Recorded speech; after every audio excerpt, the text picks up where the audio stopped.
बिस्मिल्लाहिर्रहमानिर्रहीम। अस्सलाम वालेकुम नाज़रीन, उम्मीद करता हूँ आप तमाम लोग खैरियत से होंगे।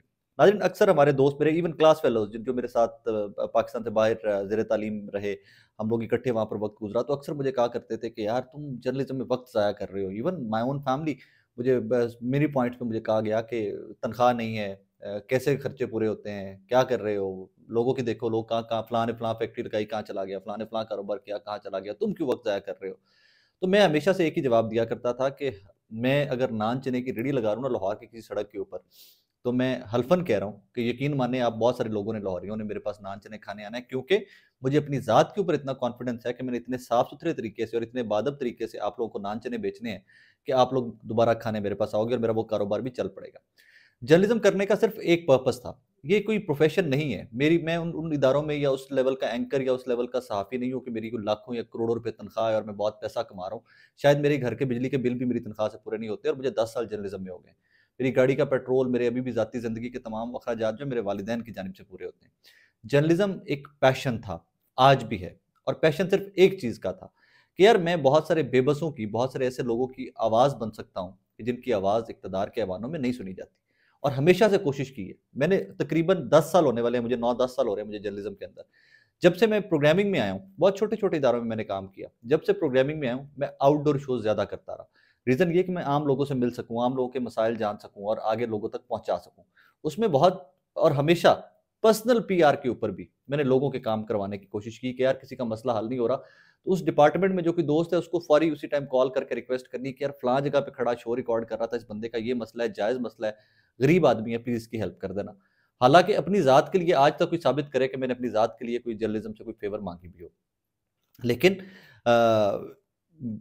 रिसेंटली कुछ इस तरह का अजीब-सा वो चेंजेज़ आ रहे हैं प्रोफ़ेशन के अंदर और जो पाकिस्तान के हालात के अंदर, कि मैं डिसहार्ट नहीं हूँ, लेकिन लगता ये है कि यार मैं क्या रिपोर्ट कर रहा हूँ? मैं लोगों के सामने क्या लेके जा रहा हूँ? मतलब मैं उस मेरे पास अल्फ़ाज़ ही नहीं होते। मेरे पास उस स्टोरी को रिपोर्ट करने के, आपके सामने रखने के, मेरे पास अल्फ़ाज़ नहीं होते। मैं शर्मिंदा-सा हो जाता हूँ कि यार मैं कि क्या ब डेमोक्रेसी के अंदर, जमहूरियत के अंदर जो हो रहा है, मैं क्या रिपोर्ट करूँ लोगों को कि यार आप लोगों का उम्मीदवार उठा लिया गया है। मैं क्या रिपोर्ट करूँ आप लोगों को कि जी यहाँ पर तजवीज़ कुनिंदा और तायीद कुनिंदा उठा लिए गए हैं। मैं क्या रिपोर्ट करूँ कि जी अभी इलेक्शन चंद दिन के बाद है और मुझे बार-बार बहुत सारे जो बाखबर दोस्त हैं वो बता रहे हैं जी एक स्पेसिफिक सियासी जमात को उस दिन पोलिंग एजेंट भी नहीं मिलने, पोलिंग एजेंट भी उनके उठा लिए जाएँगे पुलिस की जानिब से। मैं इमरान खान साहब के दौरे इक़्तिदार में शदीद तरीन नाक़िद रहा हूँ इमरान खान साहब का। मुझे कोई हमदर्दी किसी सियासी जमात से नहीं होती। मेरी हमदर्दियाँ मुकम्मल पाकिस्तान के अवाम के साथ हैं। आप पाकिस्तान के लिए अच्छा करेंगे, आप मेरे हीरो हैं। आप अच्छा नहीं करेंगे, मैं आपका नाक़िद हूँ। उस्मान बुज़दार साहब वाला फ़ैसला इमरान खान साहब का गलत था। उसकी कीमत दी है मैंने बार-बार, बार-बार कीमत दी है उसकी। अपना करियर कुर्बान किया है, अपनी नौकरियाँ कुर्बान की है, लेकिन तनकीद करता आया हूँ थ्रू आउट। इस बैकग्राउंड को बताने का मकसद आज का एक फ़ैसला था। साइफ़र के ऊपर इमरान खान साहब को केस हुई, फ़ेयर एनफ, सियासी केसेज़ पाकिस्तान में सियासतदानों के ऊपर बनते भी हैं।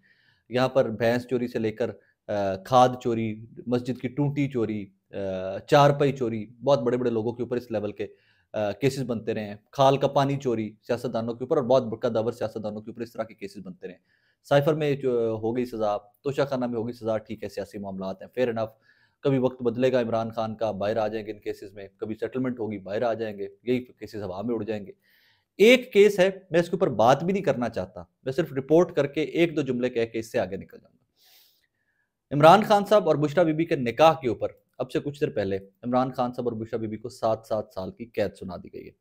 इसमें पिटिशनर कौन था, ये केस किनकी जानिब से किया गया था? ख़ावर मानिका साहब, जो बुशरा बीबी के पहले शौहर हैं और जिनके बुशरा बीबी के साथ 5 बच्चे हैं। और वो औलाद जो है, वो शादीशुदा है, उसमें से कुछ औलाद। उसमें बेटे भी हैं, उसमें बेटियाँ भी हैं। मानिका ख़ानदान, ख़ावर मानिका साहब, ये कोई रैंडम ख़ानदान नहीं है कि बहुत एवरेज सा, बिलो एवरेज सा ख़ानदान है कि जिस तरह हज़ारों, लाखों, करोड़ों पाकिस्तानी। ये अपने इलाके का नामवर ख़ानदान है। इक़्तिदार में रहे हुए लोग हैं, इलेक्शन लड़ते हुए लोग हैं, बड़ी सरकारी नौकरियों के ऊपर ये काम करते हुए लोग हैं, कनेक्टेड लोग हैं।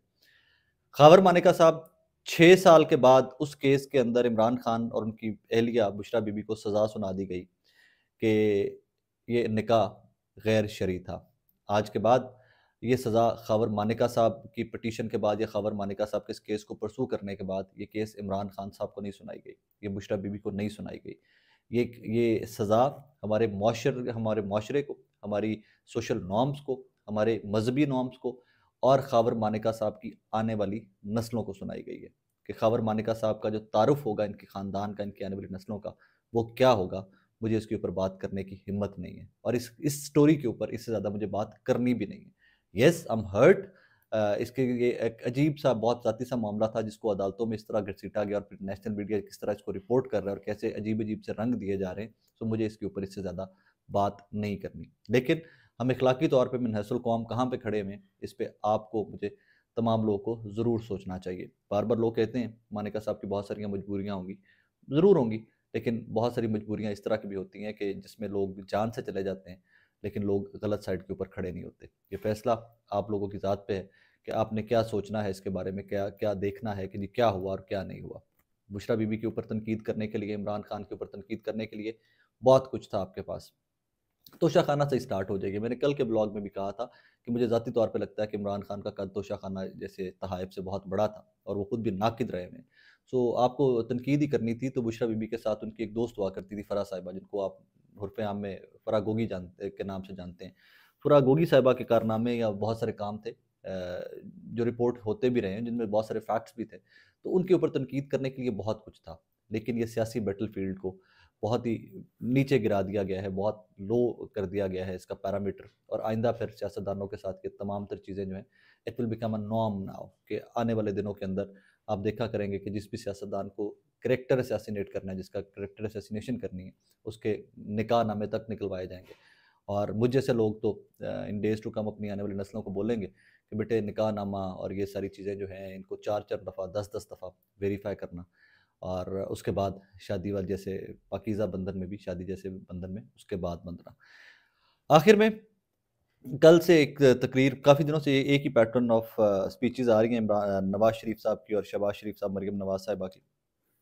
फैसलाबाद में ये मोटरवे बनी है, ये मोटरवे बनी है, अब ये भी मोटरवे बना देंगे, जहाँ चाहते हैं कहते हैं एयरपोर्ट बना देंगे, जहाँ चाहते हैं कहते हैं हम ये बना देंगे।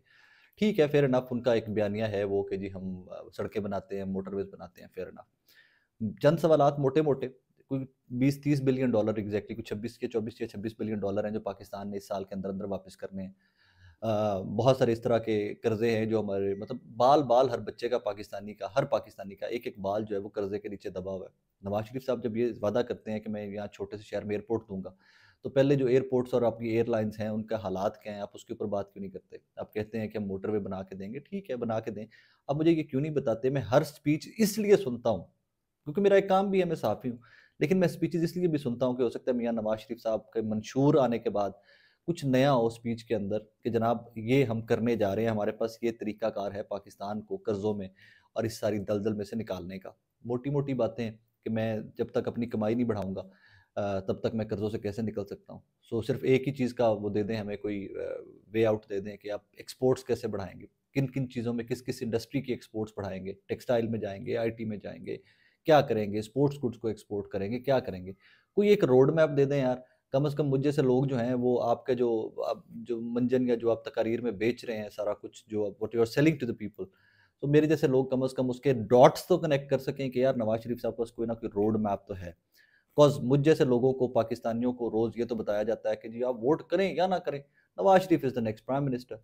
लेकिन मैं फिर एक ही चीज़ के ऊपर बार-बार बज़िद हूँ, और मैं एक ही चीज़ के ऊपर कुछ आई डोंट गिव अप। मैं बड़ा ज़िद्दी और वो ढीठ किस्म की जो होती है ना, वो नेचर वो है कि you you don't have to give up, you have to fight back. हार जाएँ कोई बात नहीं, but you have to fight back.